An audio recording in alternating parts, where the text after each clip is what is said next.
Bonjour, Evelyne Planchat, profileuse.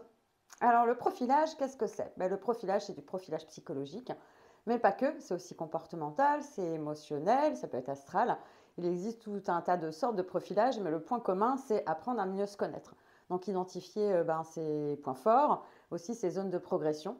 En gros, apprendre son modèle, mieux comprendre son modèle du monde et du coup aussi mieux comprendre le modèle du monde des autres.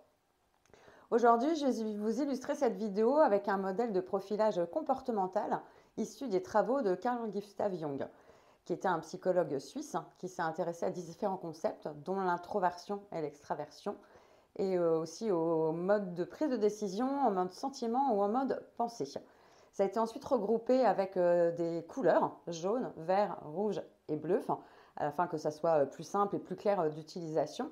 Donc dans mes précédentes vidéos, j'ai développé la préférence pour l'énergie bleue, l'énergie rouge et l'énergie verte. Et donc aujourd'hui, je vais développer la préférence pour l'énergie jaune. Donc qu'est-ce que ça veut dire? Ça veut dire déjà deux choses. Ça veut dire qu'une préférence pour l'énergie jaune, ça veut dire qu'on est d'une nature extravertie. Donc à savoir que on interagit vers l'extérieur, que notre énergie elle est basée beaucoup vers l'extérieur. Et ce sont aussi des personnes qui, la plupart du temps, peuvent se comprendre au moment où elles parlent ou au moment où elles expriment leurs idées. Donc il y a vraiment un rapport direct au monde et c'est assez facile de communiquer.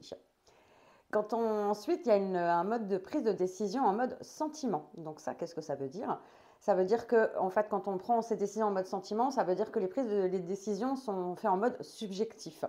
Et en fonction justement de ce que l'on ressent et en fonction de l'impact que les décisions vont avoir sur les personnes. Quand on combine ces deux choses, du coup, on arrive donc à l'énergie jaune.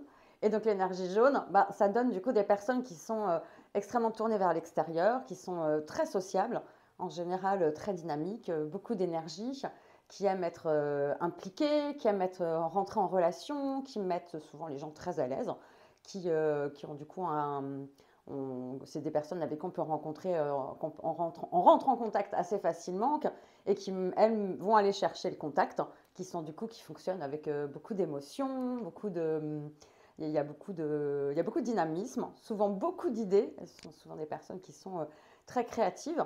Alors après, est-ce que c'est réalisable ou pas? Ça, c'est un autre débat, c'est un autre sujet.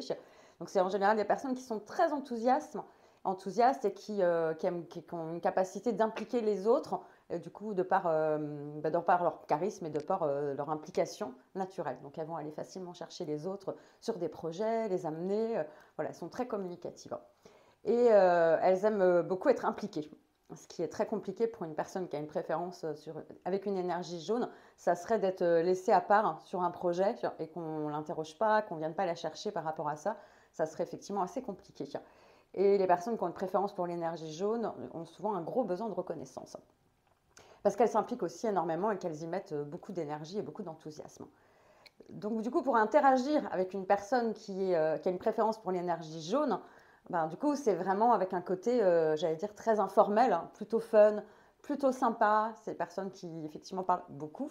Donc, effectivement, si vous êtes plutôt quelqu'un de taiseux et vous avez envie de rentrer en communication avec une énergie jaune, préparez-vous en tout cas, incluez dans votre agenda le fait qu'il va falloir passer du temps un petit peu à faire du social, en tout cas à sociabiliser, à discuter avec elle pour que ça soit sympa, pour que ça soit fun. C'est pas quelqu'un qui va apprécier que vous l'attaquiez bille en tête avec des faits rationnels, avec des objectifs, elle est tout à fait capable, mais voilà, c'est pas sa préférence. Elle va se sentir un peu frustrée s'il n'y a pas un peu de papotage, un peu de quelque chose de sympa, un peu quelque chose de fun. Et ensuite, elle va pouvoir effectivement rentrer dans quelque chose de très très performant si effectivement ce côté sympa de prime abord, quoi. Voilà, c'est un exemple de profilage, donc du coup comportemental. Comme je l'ai déjà expliqué dans les autres vidéos, on est ici sur un mode sur des préférences comportementales, on n'est absolument pas en lien avec les compétences. Donc chaque personne, peu importe sa préférence, est compétente dans son domaine. C'est juste qu'il y a des manières d'interagir qui sont plus fluides que d'autres en fonction de ses préférences. Donc il y a des personnes qui sont plus introverties, d'autres qui sont plus extraverties, d'autres qui fonctionnent en mode pensée, d'autres en mode sentiment. Tout ça, c'est OK. Et après, c'est juste une histoire de confort. Et on peut tous aller utiliser toutes les énergies. C'est juste que si c'est des énergies qui sont très opposées de notre préférence, ça ne peut pas durer très longtemps parce qu'effectivement, ça va nous fatiguer et on va avoir besoin de se ressourcer assez rapidement parce que c'est aux antipodes de qui on est.